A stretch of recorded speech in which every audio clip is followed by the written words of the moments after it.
কিরে, তুই যে আমার কাছ থেকে 10,000 টাকা নিছিলে, বলছিলে 3 দিন পরে দিয়ে দিবে, আনতে 3 মাস হয়ে গেল, তুই আমার টাকাটা এখন দিতেছিস না, কবে দিবে? এ বন্ধু, তোর কাছ থেকে টাকা নিছি দিকে তুই কি আমার লাগে এরকম ব্যবহার করবি? আমি বর্তমানে একটু সমস্যা আছে, সমস্যাটা শেষ হলে তোর টাকাটা আমি তোর ফেরত দিয়ে দেবো। যখন সমস্যা ছিল তখন হাত পা ধরে নিলে, আর এখন দেওয়ার সময় এসে শেষরা আমি করে ফকিন্নিদের মতন। তুই এই কয়টা টাকার জন্য আমার শেষরা আর ফকিন্নি বললি, আর তুই টাকার জন্য কি বন্ধুত্ব নষ্ট করবি এখন?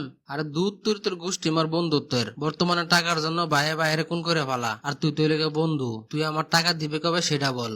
এ বন্ধু, তোর এই কটা টাকার জন্য কি শুরু করছস?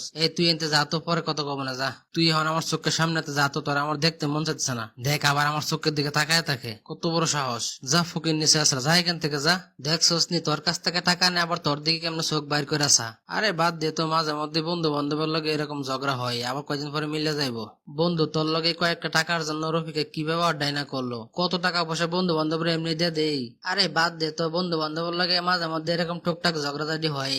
দেখ তুই আমার বন্ধু, আমি তোরে একটা কথা বলি, সেই সময় রফিক আমারে বলছে তোরে একলা পাইলো নাকি তোরে মারবো, আরো কইছে তোরে যদি রাস্তায় পাই তাহলে ঠ্যাং টুং ভাঙ্গে দেবো। এখন আমি তোরে বলছি, এখন তুই কি করবি না করবি এটা তোর ব্যক্তিগত বিষয়। কিরে রফিক, কি করতেছস?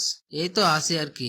বন্ধু, তোরে একটা কথা কল লাগে তোর কাছে আইলাম। আমি একটু আগে সুমনের কাছ থেকে আইলাম। সুমনে আমার কাছে কি কইছে জানোস? না থাক, বলবো না, এসব বললে আবার বন্ধু বান্ধবের মাঝে ঝগড়া হইব।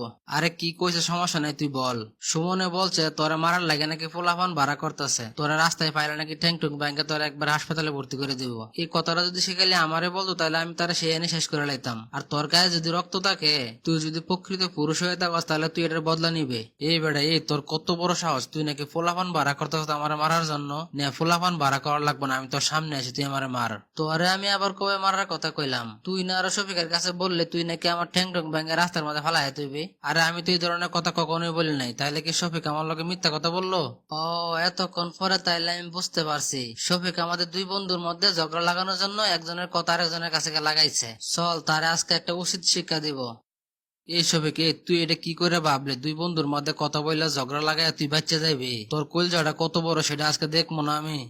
এই তোমরা এখানে কি করতেছো? মারামারি করতেছো কেন? হুজুর, আমি আজকে ওরা শেষ করে দেবো। ও সুমনের কথা আমার কাছে লাগাইছে, আবার আমার কথাকে সুমনের কাছে লাগাইছে। সে মিথ্যা কথা বললে আমাদের দুই বন্ধুর মধ্যে ঝগড়া লাগানোর চেষ্টা করছে। এই শফিক, তোমার তো আমি ভালো ছেলে মনে করতাম, আর তুমি কিনা মিথ্যা আর সকলকুরির মতন এত বড় একটা পাপ করছো। তুমি কি এটা জানো পরকালে মিথ্যা এবং সকলকুরির শাস্তি অনেক ভয়াবহ হবে? আল্লাহ তাআলা পবিত্র কোরআনের সূরা কলামের মধ্যে বলছেন, যারা সুগুলগুরি করে তারা দুষ্ট প্রকৃতির এবং জারজ, সে তার বাবার অবৈধ সন্তান।